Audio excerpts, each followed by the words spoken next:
Harrison Butker, who is the Kansas City Chiefs kicker, very successful kicker, went and delivered a commencement address at a religious event.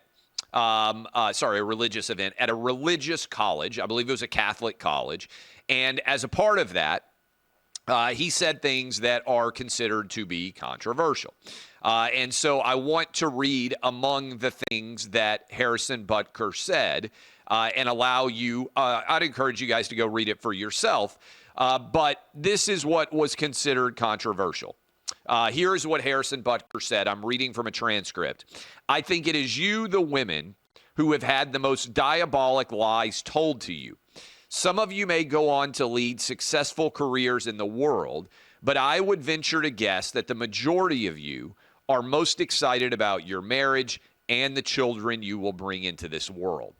I can tell you that my beautiful wife, Isabel, would be the first to say her life truly started when she started living her vocation as a wife and as a mother. I'm on this stage today, able to be the man that I am, because I have a wife who leans into her vocation. I'm beyond blessed with the many talents God has given me, but it cannot be overstated that all my success is made possible because a girl I met in band class back in middle school would convert to the faith, become my wife, and embrace one of the most important titles of all, homemaker. This is considered to be controversial. And I hope Butker doesn't apologize in any way. Lots of people in sports media are coming after him. This is crazy to me. They're coming after Harrison Butker more aggressively than they are actual wife beaters or actual woman beaters, than they are the actual Kansas City shooters at the parade celebrating the Super Bowl. Remember that story? It vanished as soon as it turned out it wasn't some white guy supporting Donald Trump who was a mass shooter. The story just vanished. Oh, it's just gang violence. Oh, sorry, that doesn't matter anymore. Sports media just abandoned that story. And they're coming after Harrison Butker more aggressively for his beliefs on gender roles than they are men pretending to be women who decide to actually win women's championships and compete in women's athletics. So I think this is crazy. Now, commencement addresses in general are designed to give life advice. So let me give you a bit of life advice myself. My wife is a Vanderbilt lawyer. We met at Vanderbilt Law School. She is, as a result, super, super smart. She has multiple graduate degrees. I have multiple graduate degrees. My mom went and became a microbiologist. She worked in state labs for most of my life as a state employee, state of Tennessee employee, looking at strep throat cultures. She used to take our own strep throat cultures and take them into the state lab and check and see if we had strep throat back in the day when I was a kid. My mom and dad both worked. My grandmother, on my mom's side, was a school teacher in Georgia. She worked back when women were not working very much. When she was asked why she would work, she said, my grandfather worked for a living, and she worked to make life worth living. Her whole life worked as a school teacher. Neither of my grandfathers ever graduated from college. The man that I was named after, Clay Travis from Muhlenberg County, Kentucky, had an 8th grade education and worked in the DuPont factory in Old Hickory, Tennessee, which is how my family ended up in the Nashville area. I say all of that for this reason. I encourage everybody to go get the best education they possibly can, male or female. But in my own experience, our lives got way better when I was making enough money that my wife didn't have to work anymore. My wife was a school guidance counselor in Williamson County, just south of Nashville here. All of her money that she made went to pay for daycare for our 2 youngest sons at the time. Daycare was incredibly expensive. Our life, and I believe our kids' lives, got far better when she no longer had to work and when she was able to focus full-time on being a mom. She would tell you, I think, the same thing. It wasn't just a little bit better. It was way better because we didn't have the craziness in our lives. I used to get the boys up in the morning. I would feed the baby the bottle. My wife would already be off because school started early. I would take them to daycare. I would then come back home. I would run OutKick. I would then go do radio. She would typically pick the boys up. It was a frenzy. And I know a lot of you out there with young children, in particular, know what I'm talking about. So the data reflects what Harrison Butker is saying, that if you are fortunate enough to be able to have one parent out making a living and the other parent focusing primarily on raising children, that's actually the best possible way, I think, for most families to raise children as effectively as they can. Now, I certainly understand in this day and age, a lot of families can't afford to do that, and both the mom and the dad need to work. And I don't have a problem if the gender roles are reversed. If your wife makes a killing and you're the guy and you're making $45,000 or $50,000 a year and you're paying $60,000 a year in childcare and it makes more sense for you to stay home, I don't begrudge that choice. Every family has to make the best financial decision for itself. But the data reflects that the best possible household to raise children in is two parents with one parent able to focus as the primary caregiver. That makes sense. I understand it's a challenge. I understand it might be an aspirational goal. I don't understand why Harrison Butker's position on this is remotely controversial. He's not saying there aren't other families. There are lots of great single parents. There are lots of great grandparents who take on the job and responsibility of raising children. There are lots of dual income parents who hire nannies, and that works well for them, or put their kids in daycare. None of those things are an issue.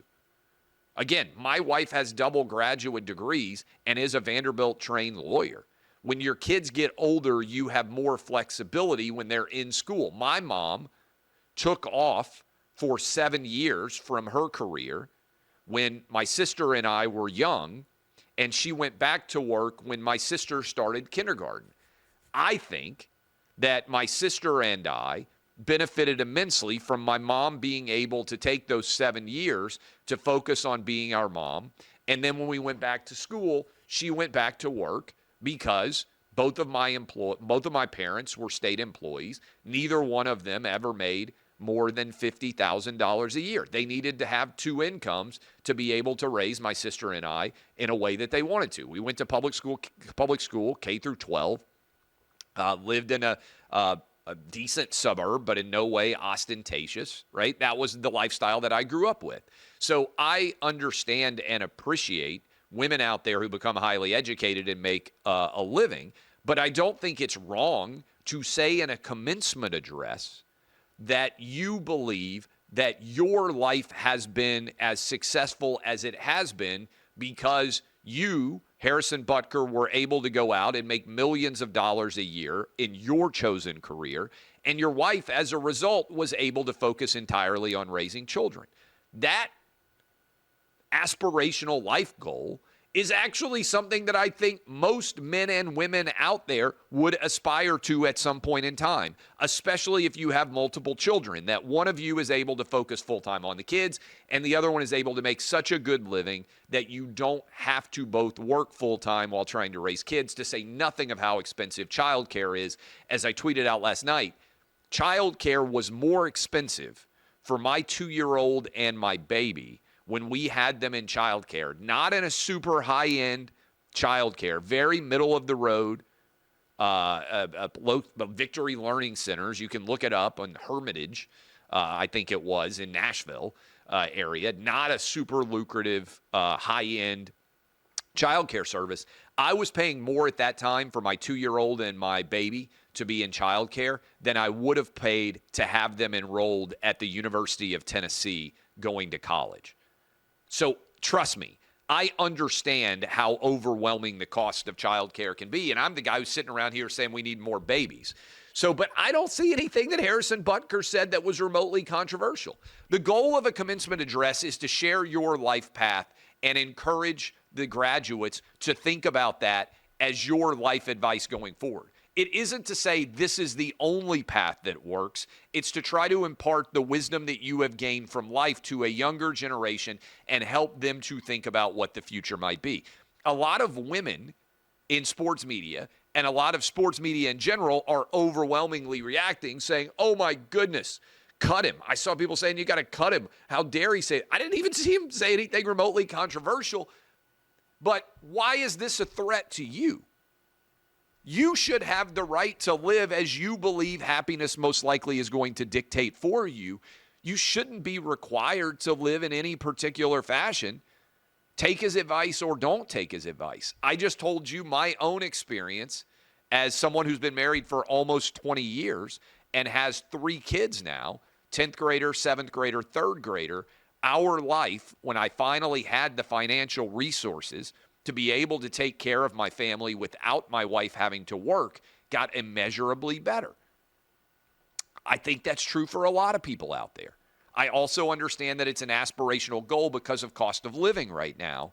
But I don't see anything that Harrison Butker said that is deserving of censure or that should be considered unacceptable. And by the way, if you disagree with him, you're more than able to share your own perspective, but to suggest that his perspective isn't valid because it doesn't reflect the life choices that you've made is, I think, just a fundamental failure to understand how the marketplace of ideas works and what the purpose of commencement addresses is in general. Also,